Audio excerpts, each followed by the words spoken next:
Alright, let's make a start. If people come in, they will. So thank you guys for coming and spending your lunch break with me.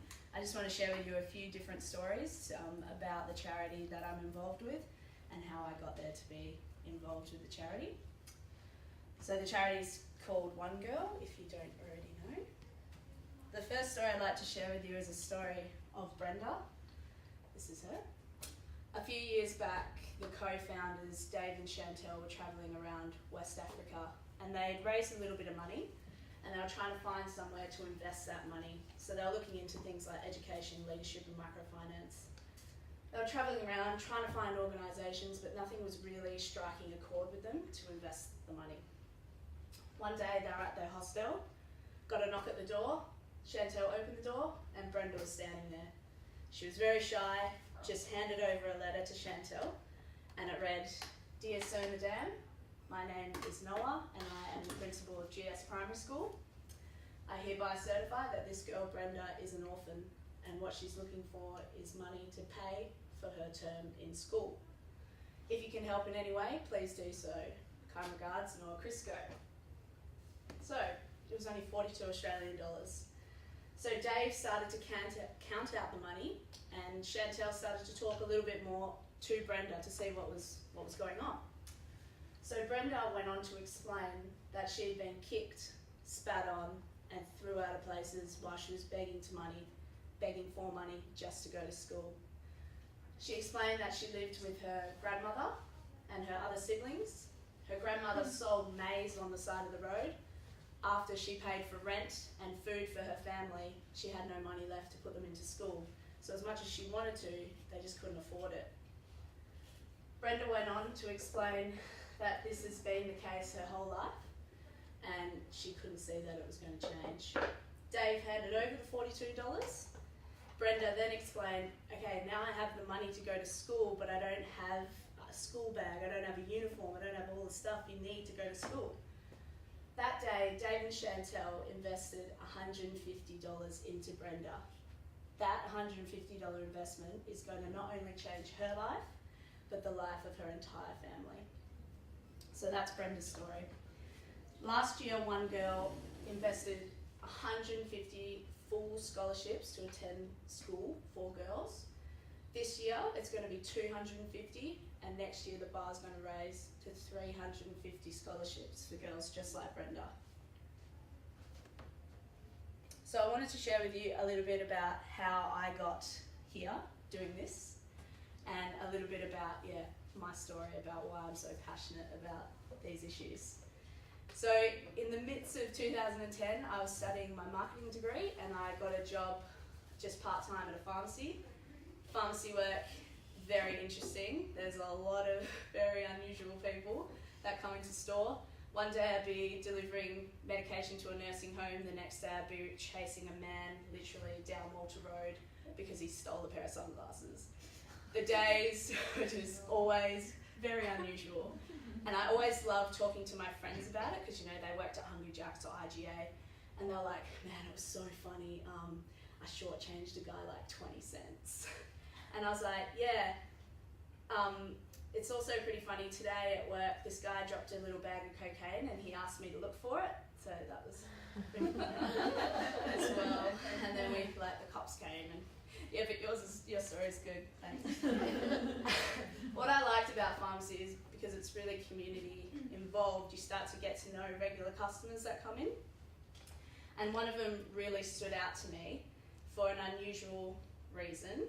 Initially I thought it was because she's Vietnamese and my boss is Vietnamese, and my boss was just very insistent that she was always the one to serve her, and I was like, oh, I can do it, And then after a while I started to notice that every time my boss would hand over her medication, she'd also hand her an unmarked white envelope. Now the detective side of me was saying, this is the best underground cocaine deal possible. Who would think of a middle-aged Vietnamese lady and a pharmacist to have this going on? And I really wanted to get involved because I was a poor uni student, so I would have saved the extra money. So one day I was like, I'm just going to ask her. It's really weird. So I was like, just notice that you sometimes give an unmarked white envelope. I'm totally cool with it. I know what you're doing, it's fine. And what she said next completely changed my outlook on a lot of things and made me become really aware of a lot of things. Nya went on to explain that T, the lady, basically dedicated her life to helping others. You see, her family had come over here by boat and they'd made a comfortable living for themselves in Australia. T understood that in Vietnam is not the case. A lot of people don't have that luxury of a comfortable life. So she went on and went around to the Vietnamese community in Perth, so how many could there be? Not that many, and asked for donations each time she would see different people. When she got enough donations, she'd then fly herself over to Vietnam and distribute them to organisations that she felt fit. So they could have been orphanages, blind orphanages, and nursing homes. I was 18 at the time. All I was doing was studying, partying, and working part-time. I wasn't doing anything that had really any meaning. I wasn't giving back, I wasn't challenging myself, and this really started to change for me. So what I thought was, how can I, an 18-year-old, help this lady? And my answer was, I have a Facebook friend list of 900 guys and girls who really like to party. So I developed these things called sexy charity parties, which was, if you think about it, clever, because everyone my age wanted to have fun when they went out and wear risque clothing. So over that year, I had about 4 or 5 of these parties, and I raised $12,000 over that year. This is T up in the corner there, and that's the day that I went to her house and said, I have $12,000, you can go, you can do what you like with it. And she's just so humble. She turned around and said, well, I can't take this money from you. I want you to go experience it in Vietnam. So what she did was give me the money back, give me a list of her favourite organisations, and told me to go. So up here is a blind orphanage for teenagers. That's a disabilities orphanage, and this is a nursing home. After that, I got 3 friends and my boss as the interpreter, and we headed over to Vietnam. The trip started on a really good note when I was pulled up in customs because my suitcase was just full of pills, Panadol, for the nursing home. And the only reason I'm not imprisoned at the moment is because we had to pay them Australian money to get out of there. So the first place we went to was an orphanage. I don't actually have any photos of it because we weren't allowed to, because it was for kids with disabilities. This place touched me the most out of everywhere that we went, and it's because we gave over a donation, and then they were like, oh, do you want to walk around, meet the kids and stuff? And we were like, of course. So we start walking around, and it was literally like we'd paid an entry fee into a wildlife park. We pay the entry, we walk around, they take us to enclosure, we look and move on. Look, that's terrible, move on. It was just wrong, it felt so wrong. They took us up to the 2nd level of the building, and this is where the most severe cases of mental and physical disabilities in children were kept. There were newborn babies that had still got the effects of Agent Orange, so if you've seen photos of that before, it's where the newborn's head is about 3 times the size of their torso. Terrible stuff.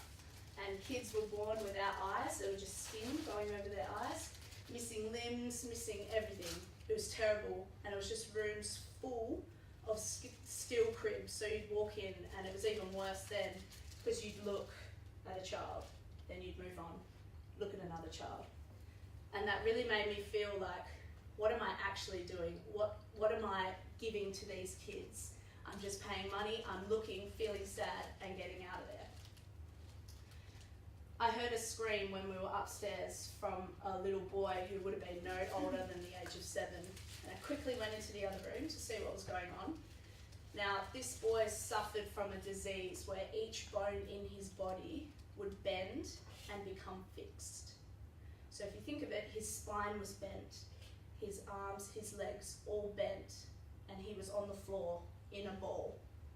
He couldn't move his arms out, he couldn't move his neck, everything was fixed.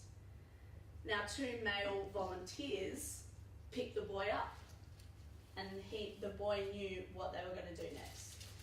They picked him up, put him on a plank, and straightened out each one of his limbs, his spine, his neck, until he was laying completely straight. This boy endured that twice a day, every day. Because they couldn't afford any pain medication, he was doing it on nothing. He was in agonising pain every time. The 2 males picked up the board, so he was up straight and walked away. And that was his treatment for half an hour, twice a day. He was screaming in agonising pain. I've never heard, you hear kids scream, and it's nothing like what I heard that day. When I went over to him and I was just trying to hold his hands and calm him down, he stopped crying. It's not because he wasn't in pain, because he was in agonising pain. It's because someone had taken the time just to give him a little bit of affection that he wasn't used to. He's used to people just walking away, coming back, getting him down, and that's his interaction with people twice a day. That's it. So this made me feel like that is my purpose. That is something that I want to do. I want to make a difference in lives like his. The second story, we moved on. We went to a blind orphanage. This girl here, her name is May. She was born blind, never seen a colour, never seen an image, never seen anything. However, when interpreters explained colours to her, she decided she loved the colour pink the most. So I realised this was a teenage blind orphanage. So what we did before we left was we went through all our friends' wardrobes and get all the clothes that they want to throw out, and we took it to Vietnam with us. We had about 24 bags full of clothes, and we gave it all to this one orphanage. And I remembered that one of my friends had this pink dress, and I was like, I've got to find it. So I was rummaging through 24 bags of clothes, finally found it, gave it to May, and asked one of the interpreters to explain to her what she had just been given. When she realised what she had been given, she cried immediately. She had the fabric, and I could see it. She was moving it in between her fingers just to try and get the feeling of that colour, to try and be close to it. For the next hours that we were there, she was like this on me the whole time, wouldn't leave my side. She was so grateful. She wanted to show me her room. She wanted to show me the kids did art there. They played music. She sung a song. That's how grateful just that little thing has completely changed her day. And that made me feel just really amazing after that. The things that happened and that I saw in Vietnam really connected me to the first time with people and gave me a small glimpse of what was going on in the world. That was only Vietnam. That was only 5 different places that we went to. The thing that I'm most grateful for is that I was 18 when I was able to see this.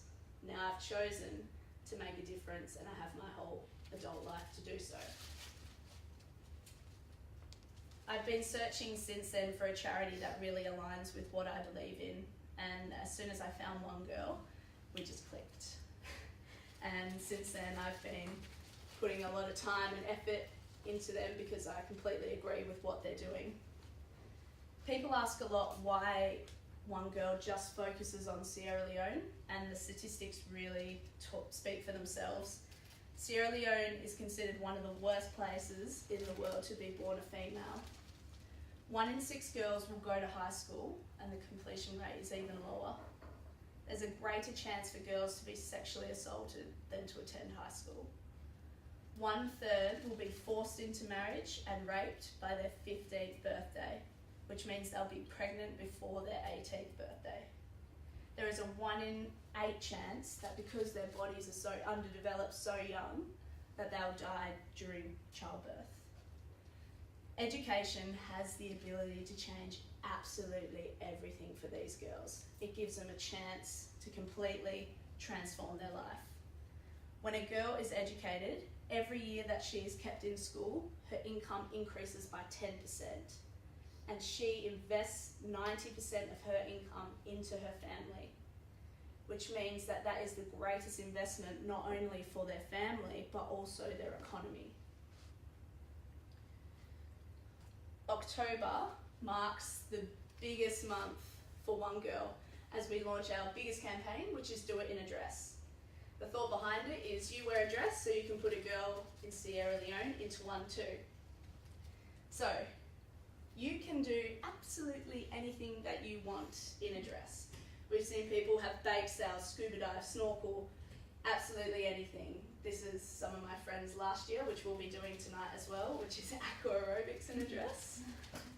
Yeah, basically anything. If you do it in a dress, we're happy. The last thing that I'd like to leave you guys with is a story of Ramatu. This is her here.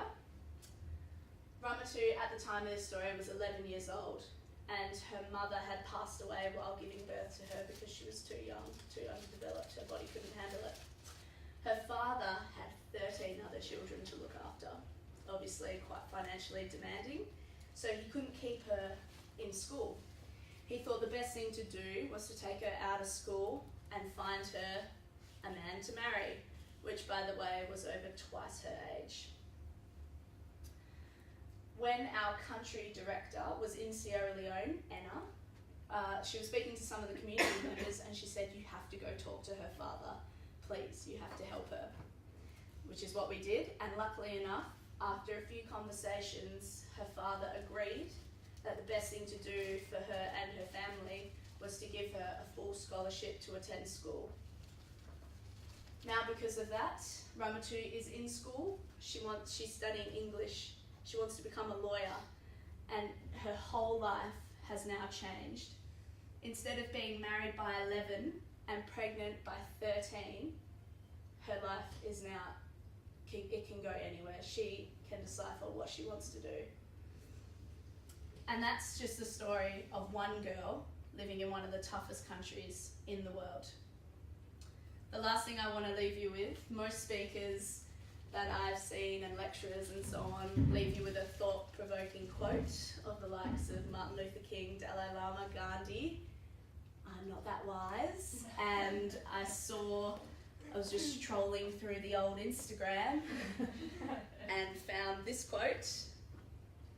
I always wondered why somebody didn't do something about that. Then I realised I'm somebody. That really struck a chord with me because it's exactly how I felt when I was 18.